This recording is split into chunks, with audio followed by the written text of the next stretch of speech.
Hello, and welcome back to another edition of A Weekend Wisdom. I'm Dr. Raoul Mathur with Mathur Dental Education. I hope everyone has had a wonderful week of practice and had some interesting cases and are ready to take it easy and put their feet up and enjoy some time off.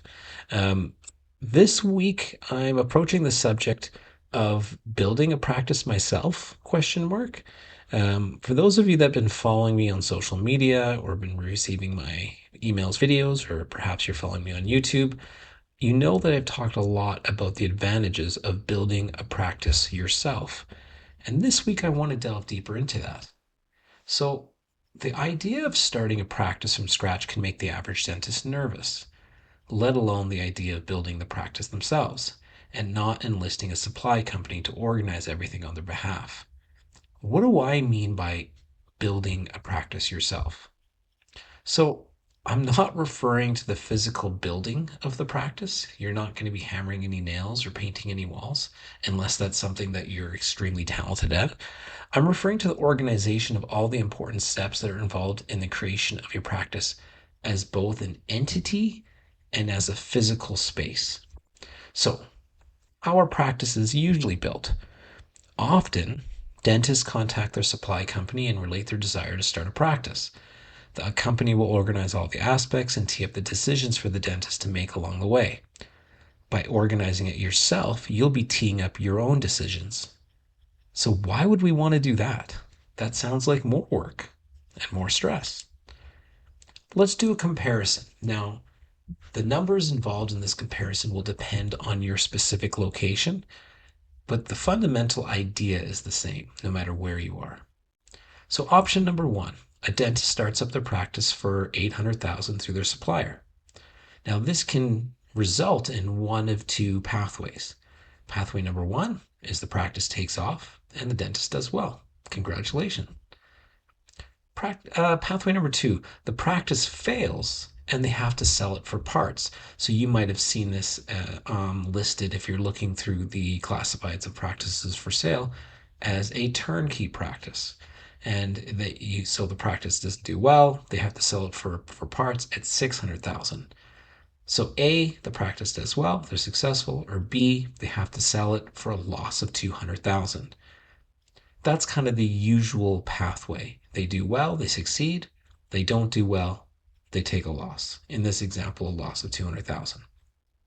So option number two, a dentist starts up their practice for 500,000 because they save $300,000 by doing it themselves. Now, if you extrapolate that further, the two pathways or the two results that can happen are A, the practice takes off and they do well, or B, the practice fails and they have to sell it for parts. But they can sell it for 600,000 still. So that's a gain of 100,000. A win-win. Building a practice yourself enables you to lower your risk greatly. You can potentially create a win-win scenario for yourself. So the knowledge of how to set up a practice for yourself is very valuable. So what are some of the skills that you'll need to attain? What are some of the tasks that you will need to carry out? So this is not a complete list, but these are some of the tasks in the way that I see it. You're going to need to form an identity, a brand. You need to think about what your values are, and you're going to want to create a mission statement. Now, this is all something that anyone who's done any kind of business or marketing course, perhaps while you're in university, you had to cover some of these types of things in your electives. But oftentimes, values, identity, brand, mission, this all sounds like fluff, marketing fluff. I can assure you it's not. This is forming the foundation of who you are and what you're trying to build, which will help you make the 1,000 decisions that are coming afterwards. You're going to want to choose a practice model. Now, what do I mean by a practice model? For example, you can have two practices, one a block away from another practice, but in one practice, you've got half an hour appointments where they're go, go, go. People are running around, they're very busy. The practice almost seems to be going at a very fast pace.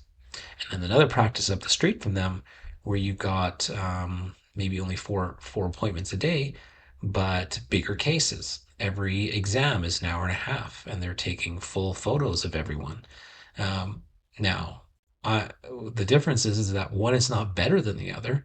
They're just different. They're trying to achieve different things. And this even ties back to the first part of the identity. The practice model is the next step. You're going to choose the right practice model to help proliferate the identity and the brand and the values that you discussed earlier or decided upon earlier. You're going to want to conduct a demographic study and choose a location. I should chime in here and say that if you follow me at all, you know that I have an online program of how to start a dental practice. Excuse me, and everything I'm discussing here, I do take you through, but you're going to want to conduct a demographic study to help you choose the right location for you. You're going to want to go through negotiating a lease. There's a lot of potential tripwires and issues that can predatory aspects that can be within leases. So you'll need to learn how to protect yourself. You want to design the practice with an efficient layout. There's lots of savings that can be made there. You're going to want to organize all the equipment and supplies. You're going to want to source, interview, and hire the right contractor. The build up process can take anywhere from 2.5 to 5 months. So you want to make sure that you are having the right contractor to go on the journey with you. You want to organize a schedule for the project. You want to create a project budget. And you also want to create projections for your practice going forward. You want to organize a financing and a loan through the bank and creating a business plan and all that entails to go through that process. You want to strategically source staff and hire efficiently. Efficiently is the key way. Starting a practice is you hire slightly different than if you're finding someone to fill certain positions in an already established office, for example. You want to create a marketing plan because you want to obtain patients from day one. You want to identify and create systems in order for your office to run smoothly and effectively. You want to identify the metrics that you will use to help you evaluate the practice performance. And you want to create an overhead control systems. These are the strategies to maintain your expenses and provide healthy profits. And you want to maintain your personal skills and mindset that enable you to be successful as a business owner. The skills and mindset that you need are the things that you need to work on because as an entrepreneur and as a practice owner, it does require some different skills than what you may be using on a daily basis as an associate. So again, how to start and run a dental practice successfully is 23 modules split into two parts. The first part, Prudent Practice Startup, takes you from that first thought in your head of wanting to own a practice to that fully built out practice. And part B, Flying First Year Success, takes you from that built out practice to the end of your first year, which has been a flying first year success. So moving on, these are all, I mean, you can read this on your own time. This is I've taken from our webpage of everything that we'll cover amongst the entire program. Um, and if you want to watch module one of the program, you can go to this website and you can watch the entirety of the module to get an idea of what we'll cover and to get an idea of the learning style. Just make sure it's a good fit for you. But let's move on to the question of the week. So, hello, I am 40 years old and I've been an associate since I graduated 12 years ago. I've had a number of jobs with some better than others. Currently, I have a pretty good position, but I find myself wanting more. Interesting. I get frustrated at not having the ability to change things about how the office runs, the materials I use, and the staff that get hired. I've been saving and paying off loans since I graduated. Great. I have over $200,000 saved up and I have $95,000 remaining in student loans. Well done. I work 5 days a week currently and bill over $2,800 a day. I do most procedures along with root canals and implants. Okay. So I'm quiet by nature, but I think have a good rapport with patients. Good. My main worry is that starting a practice might not be a good choice for me. I have a pretty good lifestyle and a great work life balance. Financially, I'm comfortable, but more and more I'm daydreaming about having my own place and betting on myself, of course. What are your thoughts? Thank you so much for your question. So, for those of you that have been listening to the previous weekend wisdoms, we have addressed this in a few different ways. I want to do a little bit of review to help us help to address the question that our person who's written in this week is asking us to evaluate. So whenever we're looking at whether we're ready to start a practice, I like to think of it from these points of view: financial, the clinical skills necessary, responsibility, temperament, that desire for challenge and independence, and the vision you have. So, financial, I'm going to kind of breeze through this and try and relate it back to our questions, but you need to be able to have access to startup capital, either through savings or as a candidate for financing. You want to meet with multiple financial institutions to find out the type of rates and loans that you'd be eligible for. Right off the bat, I think we can extrapolate that the person who's writing us is in a pretty good financial situation. They've paid off a big chunk of their loan and they have a good amount of savings. Not enough to finance the entire practice, but I think that if they were to approach a bank, they'd be able to show some fiscal responsibility and some equity that is within their personal situation, so they would not be a high risk for a lender. They have been able to show their ability to produce. They're saying that they're producing a pretty good amount every day. Um, they also are showing that they have a good clinical capability. I know that's another section that we'll address right here, but I was quite happy when they were saying that they're already doing implants and things of that nature, and they have some savings, $200,000. So the financial, I think, is a pretty good check mark here, and that's being addressed. Clinical skills, they should dentists be starting to feel comfortable with both their speed and repertoire of procedures. So I think they're there from what they're describing. They should be starting to see some positive feedback in terms of patients requesting to see you consistently. They mentioned that they were quiet, but they have been working for some time. I do, you know, I can't read the mind of the person writing, but I'm assuming that they would have had some hiccups along the way if patients were not coming back to see them. If there was some patient complaints, their day would start to get empty. So I'm assuming here that they're having some positive feedback. Patients are returning to get their treatment plans completed. They're having good case acceptance because they're developing a good amount of trust. Uh, Yeah, and then the rest of this is just talking about how you not don't have to be able to do everything, although it does sound like they've got a good range of skills intact already. Responsibility. So owning a practice is a step forward in responsibility. Ultimately, all the treatment that comes out of your office is a reflection on you. You'll be responsible for employing staff and responsible for how their families are able to feed themselves and survive. Do not be scared. This is an opportunity to bet on yourself. I kind of got the impression that this is what they're looking for. Now, they didn't mention the responsibility explicitly, but what they did mention is they were looking to bet on themselves in terms of the challenge. In terms of the responsibility, I would say to the person writing that I want them to think about this. They it seemed like they were asking whether the change in their lifestyle was worth it, that they're enjoying, that freedom. They've done well for themselves financially. Why stress themselves out? And the responsibility, I mean, there's no sugarcoating it. That adds to some of that stress. But it also is an opportunity to build up another part of your esteem and how you feel. I'm not saying you don't have the self-esteem unless you start a practice, but seeing your staff and those associated with your practice flourish because of a dream that you set up can be very satisfying. So this is something that I would ask the person who's written into us to have a good think about. And temperament. This is an underrated attribute. You don't need to be a completed product, but you just need to understand that associates are able to get away with a different temperament than owners. Associates are concerned with their patients and the direct staff that they work with. Owners need to deal with everybody.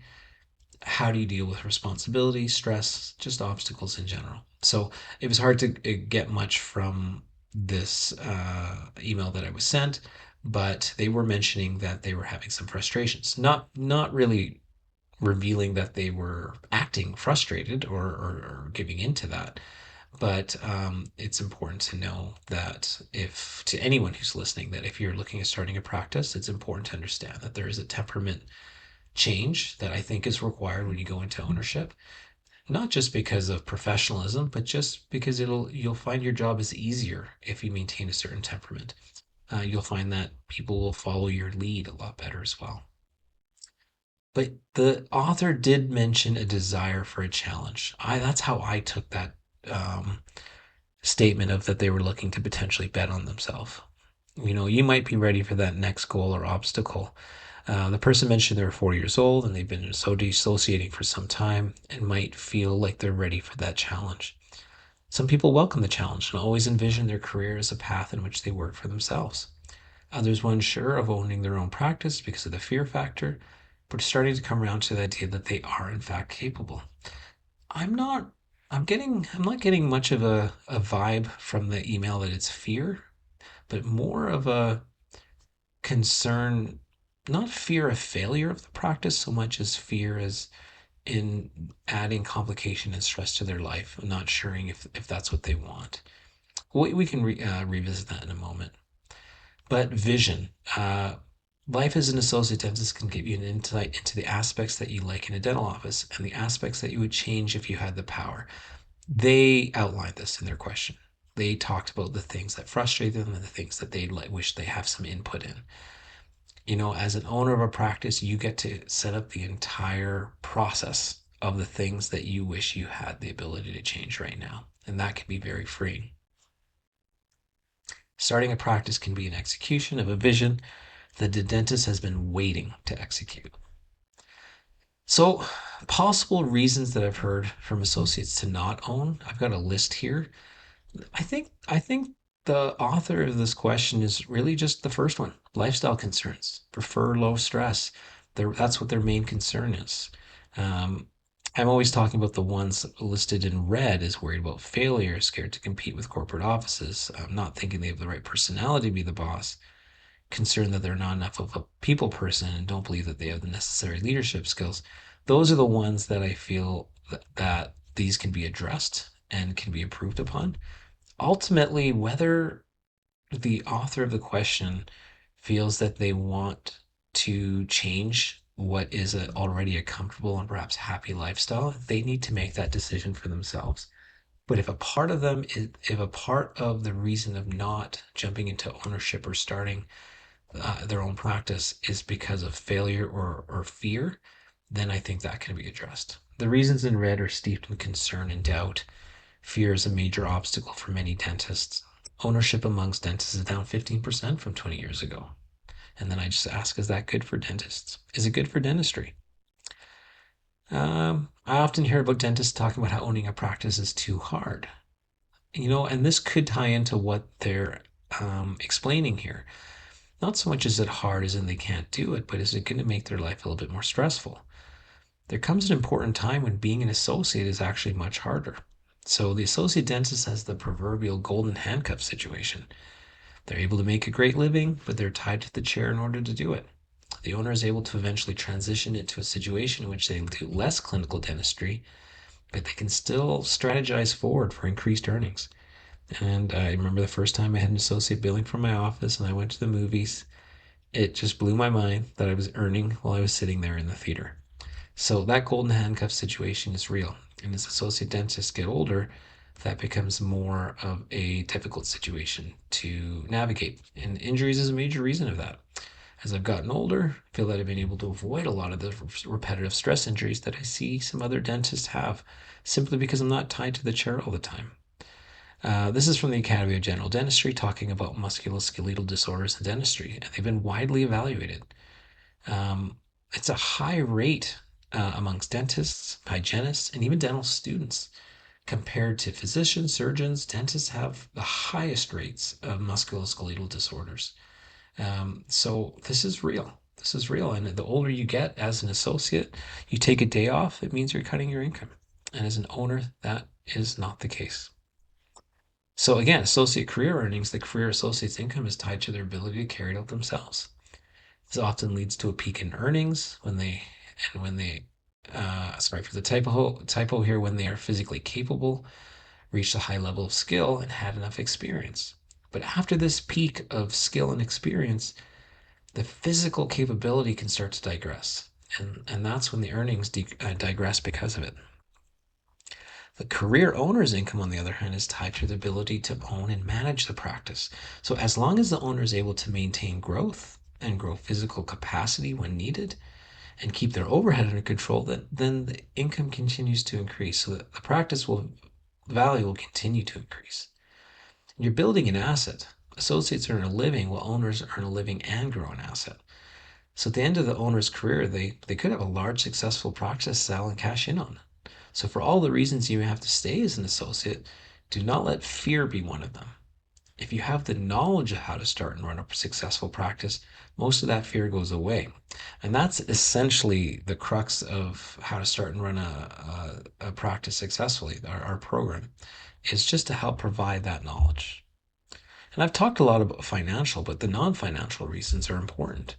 Just more time and energy for hobbies and families and other passions. There's a burst of commitment in terms of time spent at work, which eventually allows for more time spent away from practicing, as long as the practice is able to run smoothly when you're not there. With, you know, my initial practice that I I did live at the practice for live. I spent a lot of hours at the practice for that first 6 to 8 months. And even and then after that, I was able to come home and my mind was a lot at the practice for the next 8 months. But there reached a time where we got to a size where I could have capable people both doing the dentistry and running the practice and the systems so I could enjoy my time with my family. Potentially better health from practicing less over your career. We've talked about that. The holistic benefits of forming business relationships in your community, and just the self esteem that comes from creating something from nothing. Having that creation can be a vehicle that allows staff to take care of their family and patients to get the treatment according to your singular vision. Knowledge is power. So I hope this helped answer your question. Again, how to start and run a dental practice successfully. You can email me at mathurdentaleducation@gmail.com if you have any questions at all. Go watch Module 1 and have a wonderful weekend. All the best.